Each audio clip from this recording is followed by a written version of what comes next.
Le trio Charles Toko, Rachidi Gbadamassi et Samou Seydou Adambi accueillis avec grand enthousiasme à l'esplanade de la place Bioguera de Parakou.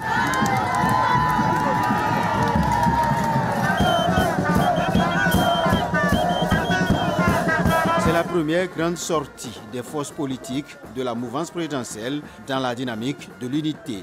Une vraie grâce, dira la représentante des femmes. Grâce qui nous permet de retrouver nos 3 leaders politiques de cette cité d'Ekobourou, ensemble pour une même cause qui n'est rien d'autre que le développement de notre cité commune.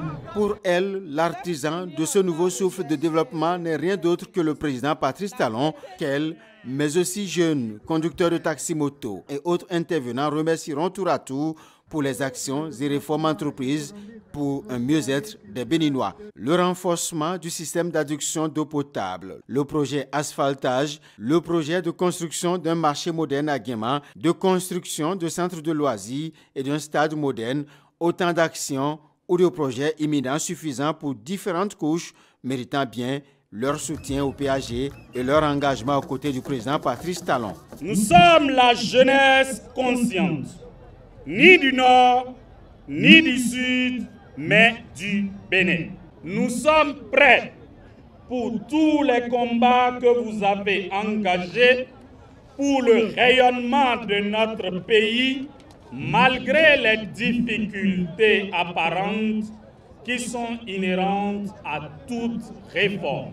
70 km de route dans le cadre de l'asphaltage, ce qui donnera un ouf de soulagement à nous, conducteurs de taxi-moto, car cela facilitera la circulation. Si les émigrants attendent des actions utiles à leur reconversion et à la retraite apaisée, pour la jeunesse, l'occasion permet de formuler d'autres vœux. C'est l'occasion pour nous, jeunes Paraquois, de vous demander de vous pencher sur la question de l'usine de Coteb et le port sec de Parakou pour créer davantage d'emplois pour les jeunes de Parakou en particulier et de tout le Bénin en général. Charles Toko, le maire de Parakou, en début de rencontre, a annoncé vouloir plutôt écouter les ressentiments des différentes couches sociales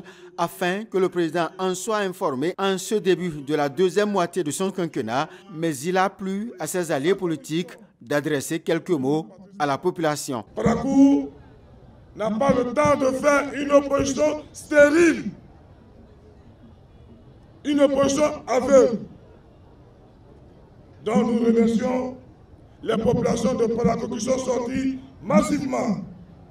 Vous voyez ce qui s'est passé. Dynamique, unité en force, nous sommes là. Personne ne peut ébranler le soleil et personne ne peut empêcher le soleil de briller. C'est dur avec la rupture, c'est vrai. C'est dur pour les gouvernants, c'est dur pour les gouvernés, mais c'est le prix à payer pour changer l'image de notre pays. Et surtout, le dire, ce bout de phrase de la jeunesse paraquoise, le bien ne fait pas de bruit et le bruit ne fait pas de bien.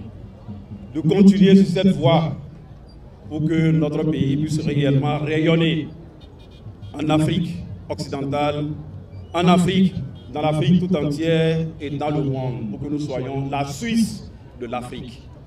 Et c'est possible. Convertir cette vision en réalité, c'est possible. La population de Parakou s'est engagée à cet effet à soutenir le programme d'action du gouvernement pour un réel développement du Bénin.